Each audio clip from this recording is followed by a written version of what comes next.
Spanish activists want tourists to go home. The number of global tourists is booming as the world gets wealthier. Yet locals in many holiday hotspots resent the impact on their communities. Alex Rankin reports. How is the tourism industry doing? It's booming. Global tourist numbers have risen more or less continuously for the last 6 decades, despite ongoing geopolitical instability and terror threats. In 1950, there were 25 million international tourist arrivals globally. By 2015, that had risen to 1.19 billion. Tourism now accounts for about 10% of global GDP, and 1 in every 11 jobs worldwide. Europe is the global leader, accounting for half of the global tourism market and recording 607 million international arrivals in 2015, according to the World Tourism Organization. That strong performance is not limited to the traditional Mediterranean sunspots. Deutsche Welle reports that overnight hotel stays in Germany are up this year, while more people made trips to the UK between April and June this year than in any other quarter since records began in 1980, partly due to sterling's weakness. What do the locals think? They're not so keen. There has been a surge in anti-tourist sentiment this summer, not least in Spain, which has seen anti-tourist marches in Mallorca and the Basque Country. In Barcelona, left-wing activists have vandalized tourist infrastructure. In one notable incident, a tourist bus was stopped, its tires slashed, and graffiti daubed all over it.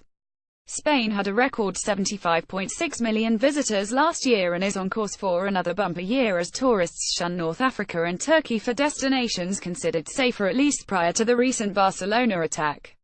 But the influx has generated widespread resentment that is no longer limited to the anti-capitalist left.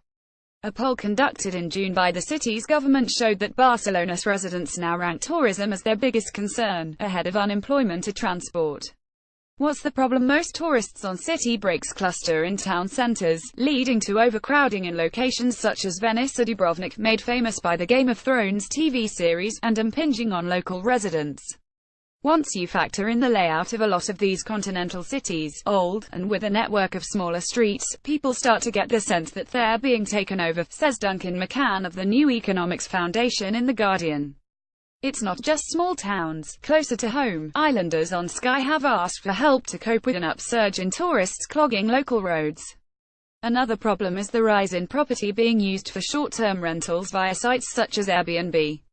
Many argue that the trend hollows out communities, depriving locals of housing and replacing them with a carousel of short-term tenants. Almost 20% of Florence's housing stock is thought to be on Airbnb. Don't these places rely on tourists? Tourism is indispensable to many of the locations that have seen anti-tourist protests this summer.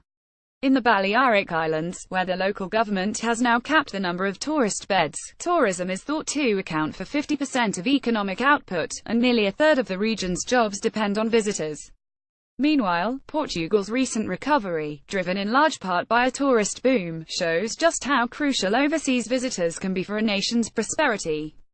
Yet activists argue that unless tourism is carefully managed, locals can feel ripped off.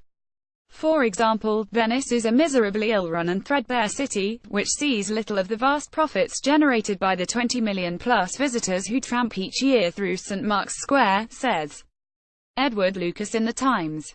The city currently gains an average of only €3 in revenue from each tourist. See below. What's the answer? Several European countries, including France, Austria and Italy, apply tourist taxes to overnight stays, although most visitors are unaware of these charges, as they are included in accommodation bills. Yet overnight taxes are little help for places such as Venice and Dubrovnik, where most visitors are day trippers, often arriving and departing on cruise ships. Some economists argue that the only way to control numbers in the most popular destinations is to tax entry into public spaces at peak times. This has long been a taboo suggestion, although some argue that it is potentially preferable to the default system of rationing access to a popular space via the ordeal of queuing. Will global tourism stop growing? That's unlikely. Asia's booming middle class is liable to send the number of international tourists to new highs. The number of Chinese outbound travelers hit 135 million last year, and between them they spent $261 billion overseas, more than the entire GDP of Portugal. Most tourists from emerging economies stay close to home, but more are exploring the more distant temptations of America's east and west coasts, or Europe's great cities. So while tourist taxes, regulatory crackdowns on Airbnb providers and protests might thin numbers in some oversaturated locations, other places will happily take up the slack. Other than a shock that wipes out tourist demand, a major slump in emerging economies or an unprecedented tightening of visa rules, for example, it is difficult to see the trend going into reverse anytime soon. Is Venice in danger of sinking? Venice might be known as La Serenissima, but her canals and piazzas are far from serene during the summer high season.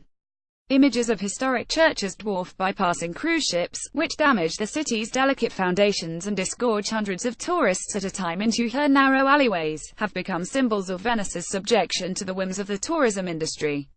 With talk that the city's World Heritage status could be under threat, the dwindling permanent population took to the streets in July to protest, but heritage group Italia Nostra says that authorities in the virtually bankrupt city have long offered empty promises but no concrete proposals to safeguard the Queen of the Adriatic for future generations.